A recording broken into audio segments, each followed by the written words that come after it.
नमस्कार, स्वागत है आपका अजीत अंजुम जी के प्लेटफॉर्म पर। मैं हूं नीलू व्यास। 16 अगस्त को चुनाव, जो कि विधानसभा चुनाव है, उसके तारीखों की घोषणा हुई थी, जिसमें कि 2 राज्य हरियाणा और जम्मू कश्मीर में चुनाव कब होंगे, इसको लेकर जिक्र किया गया था। हरियाणा की अगर हम बात करें तो हरियाणा में चुनाव 1 अक्टूबर को है और 4 अक्टूबर को वोटों की गिनती है।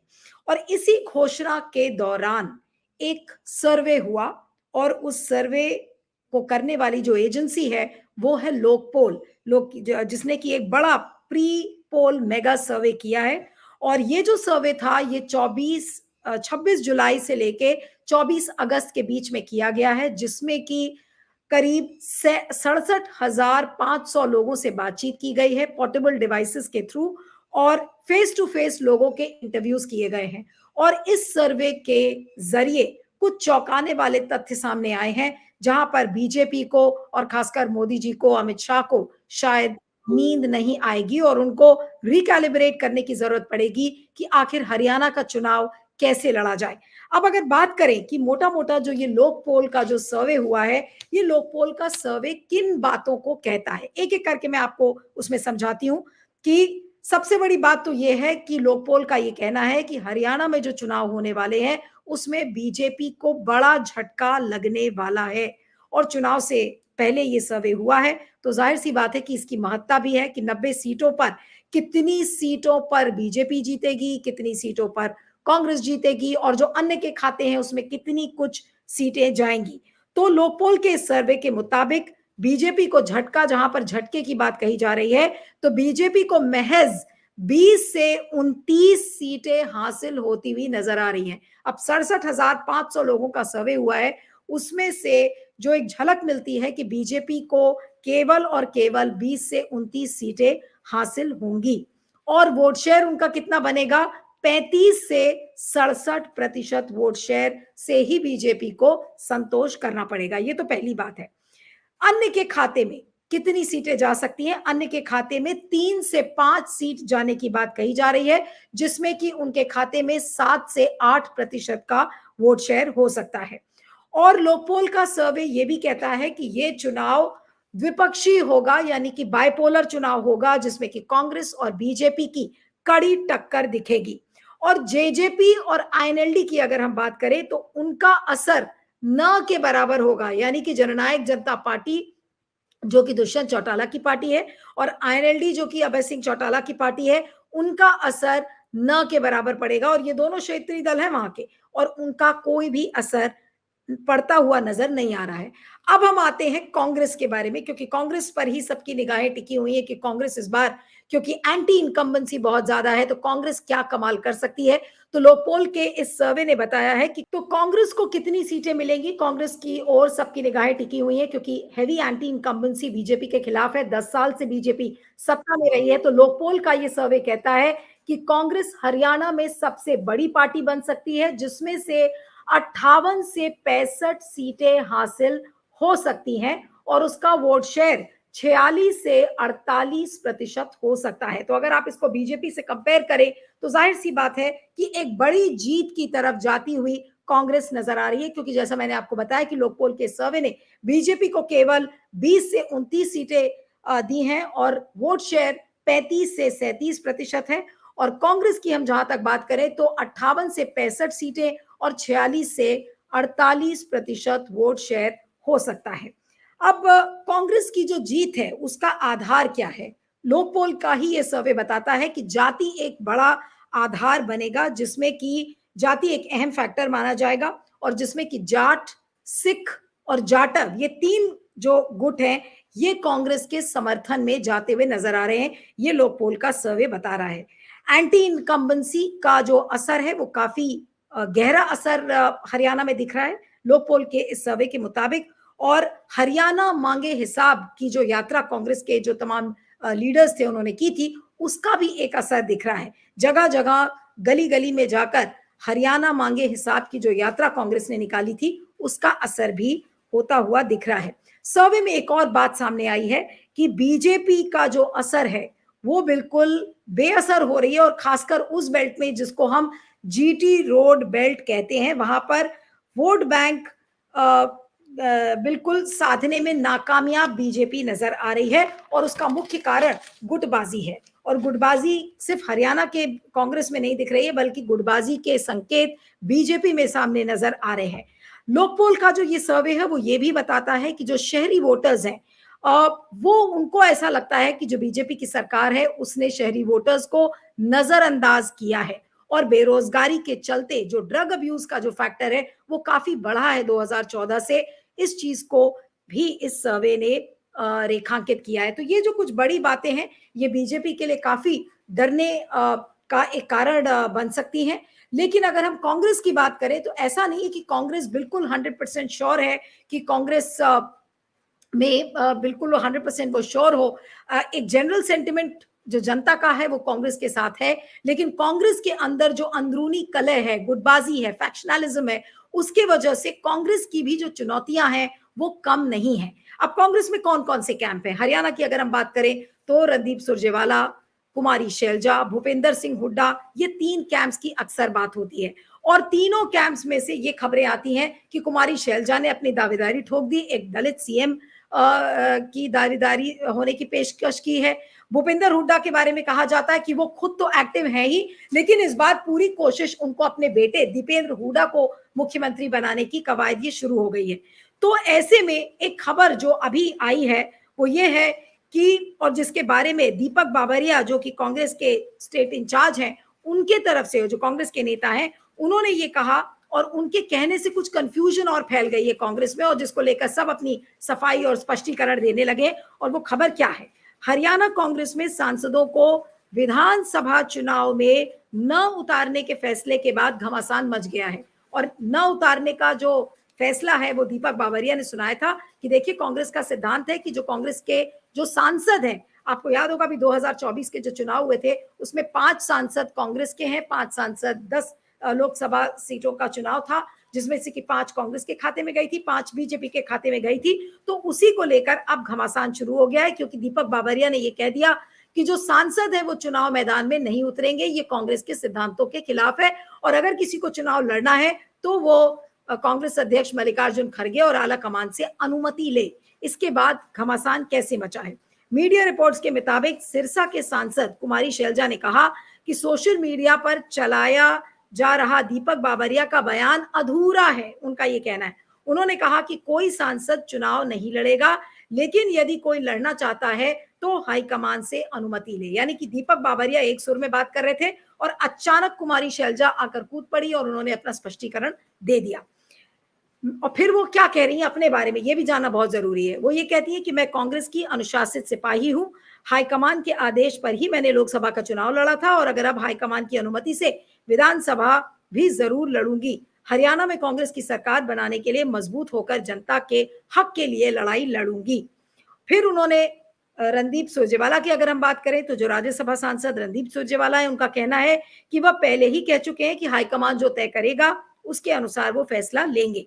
अब जो कांग्रेस के जो प्रभारी हैं, जो इंचार्ज हैं मेन, दीपक बाबरिया, ये उन्हीं के बयान से ये सारा कंफ्यूजन शुरू हुआ और जिसको लेकर उन्होंने कहा कि ये तो सिद्धांत की बात है। अब स्क्रीनिंग कमेटी की जो बैठक अभी चल रही है केसी वेणुगोपाल के नेतृत्व में, तो स्क्रीनिंग कमेटी की बैठक में भी किसी सांसद का नाम टिकट के लिए नहीं रखा जाएगा, ये भी बात उन्होंने दीपक बाबरिया ने कही। इसके बाद भी कोई सांसद चुनाव लड़ने की जिद करता है तो उसे पार्टी अध्यक्ष से अनुमति लेनी पड़ेगी।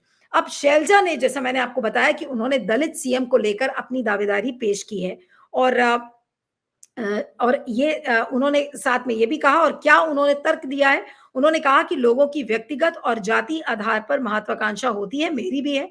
मैं राज्य में काम करना चाहती हूँ, विधानसभा चुनाव लड़ना चाहती हूँ, हालांकि अंतिम फैसला हाईकमान करेगा। तो वो बोल भी रही है और वो सब कुछ हाईकमान के ऊपर भी छोड़ रही है। यानी कि जो एक यूनाइटेड हाउस, एक यूनाइटेड पार्टी जो कि एकजुट होकर एक ही स्वर में बात करती है, उस तरीके की आवाजें अभी भी नहीं आ रही है। और आपको बता दें कि 10 साल अगर कांग्रेस सत्ता से बाहर रही है तो 2014 हो या 2019 हो, गुटबाजी ही केवल और केवल एक ही कारण था जिसकी वजह से कांग्रेस सरकार नहीं बना पाई। तो क्या कांग्रेस सबक सीखेगी? इसको लेकर इस समय बड़े सवाल है। और सीएम फेस को लेकर जो पूरा पेच फंसा हुआ है कांग्रेस के अंदर, वो उस पर बात करनी जरूरी है।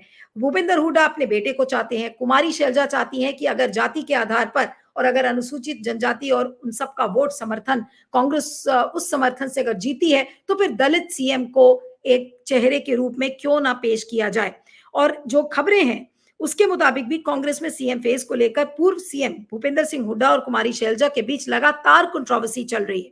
गुटबाजी के कारण ही कांग्रेस में हरियाणा में 10 साल सत्ता से बाहर रही। 2014 में कांग्रेस को 15 सीटें मिली थी। 2019 में 31 सीटें ही जीत पाई थी कांग्रेस और 2014 में भाजपा ने बहुमत की सरकार बनाई और 2019 में जेजेपी के साथ उन्होंने गठबंधन किया था।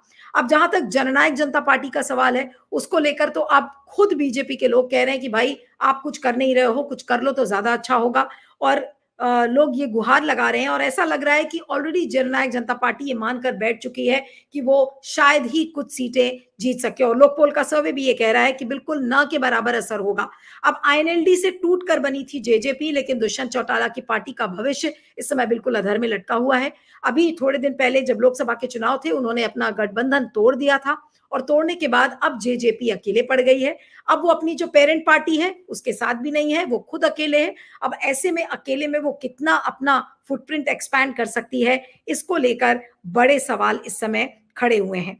लेकिन ये समस्या दोनों कैंप्स में आपको दिखेगी, जो कि मैं कह रही हूं कि ये समस्या आपको बीजेपी और कांग्रेस के दोनों कैंप में है। बीजेपी के खिलाफ एक सत्ता विरोधी लहर तो है ही, साथ में वहां पर गुटबाजी भी है, लेकिन जो गुटबाजी जिस तरीके की कांग्रेस में विजिबल है, यानी कि जो दिख रही है, उस लेवल की शायद गुटबाजी बीजेपी में नहीं है। लेकिन ऐसे में जो बीजेपी के जो कई लोग हैं उन पर टिकट की तलवार लटकी हुई है, क्योंकि ये कहा जा रहा है कि कई लोगों के टिकट काटे जा सकते हैं। तो ऐसे में बागी नेताओं की जो लिस्ट है वो काफी बढ़ सकती है और ऐसे में वो क्या खेल खराब करेंगे। और बागी नेताओं का डर कांग्रेस के कैंप में भी है और इसको लेकर बड़ा जो एक मीटिंग भी बुलाई गई है और कहा गया है कि इस चीज को रोका जाए कि जो नेता बागी हो गए हैं उनको समझाने का, बुझाने का, उनको अपनी तरफ से खींच कर लाने का, ताकि वो और लोगों से ना मिल जाए।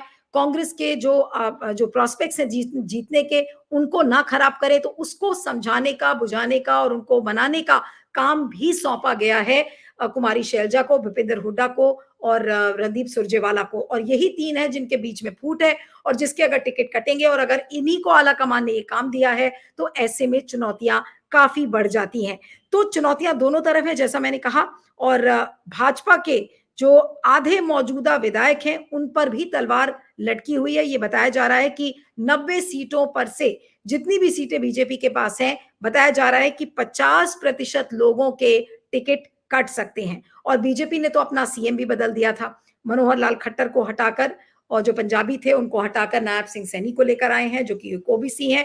तो बीजेपी जिस तरीके की सोशल इंजीनियरिंग कर रही है और कांग्रेस भी नॉन जाट पॉलिटिक्स भी खेलने की कोशिश कर रही है, क्योंकि बीजेपी की पॉलिटिक्स जिस तरीके से हुई है 10 साल तक नॉन जाट वोटर्स को साधने की, तो अब कांग्रेस एक तरफ एससी एसटी और ओबीसी को लेकर तो राजनीति कर ही रही है, लेकिन नॉन जाट वोटों को कैसे साधना है उसकी भी तैयारी में कांग्रेस लगी हुई है।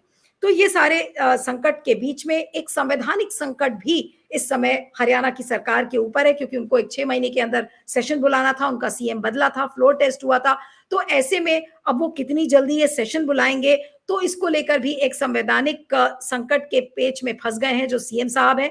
कैबिनेट मीटिंग वो कब बुलाएंगे, इसको लेकर कैबिनेट मीटिंग भी होनी थी, तो मॉनसून सेशन पर फैसला लेंगे। 12 सितंबर तक अगर नहीं बुलाया गया ये सेशन तो फिर इसको लेकर विधानसभा गवर्नर को भंग करनी पड़ेगी। तो एक बड़ा संवैधानिक संकट भी इस समय नायब सिंह सैनी के सरकार के बीच इस समय खड़ा हो गया है। और विधानसभा भंग होने पर क्या जो 3 ऑप्शंस आपको नजर आते हैं, संविधान के तहत विधानसभा भंग होते पर गवर्नर की मंजूरी पर नायब सिंह सैनी ही चुनाव होने तक एक्टिंग सीएम बने रहेंगे, ये एक विकल्प हो सकता है। मुख्यमंत्री के अलावा उनकी कैबिनेट के सभी मंत्री भी विधानसभा चुनाव होने तक यथावत अपने पदों पर बने रहेंगे। और विधानसभा भंग होने पर डिप्टी स्पीकर सहित सभी दलों के विधायक तुरंत प्रभाव से निवृत्तमान हो जाएंगे। तो एक संवैधानिक जो संकट खड़ा हुआ है उसमें ये क्या विकल्प हो सकता है। अगर विधानसभा भंग होती है, तो ये उसके बीच का एक सिनेरियो नजर आता है। और संवैधानिक संकट से बचने के यहाँ पर दो रास्ते बताए जा रहे हैं, जो पॉलिटिकल एनालिस्ट जिसका जिक्र कर रहे हैं। पहला ये है कि मौजूदा बीजेपी सरकार विधानसभा सेशन बुलाए, जो सेशन अभी नहीं बुलाया गया और 12 सितंबर तक ये बुलाना है, चाहे वह 1 ही घंटे का हो, लेकिन इसमें संवैधानिक अनिवार्यता की शर्त पूरी हो जाएगी। भले ही 1 घंटे का सेशन बुलाया जाए, लेकिन उसको बुलाया जाए। दूसरा यह है कि अगर सरकार सेशन बुलाने से पीछे हटती है, तो गवर्नर अपने स्तर पर विधानसभा भंग कर देंगे, फिर सरकार खत्म हो जाएगी। और तीसरा, सरकार खत्म होने पर गवर्नर नायब सिंह सैनी को ही कार्यवाहक सीएम बनाकर कामकाज जारी रखने को कहेंगे। और 6 महीने के अंदर सत्र बुलाने का इतिहास में अभी तक उदाहरण नहीं है। तो अगर ऐसा होता है तो फिर इतिहास में एक नया चैप्टर होगा।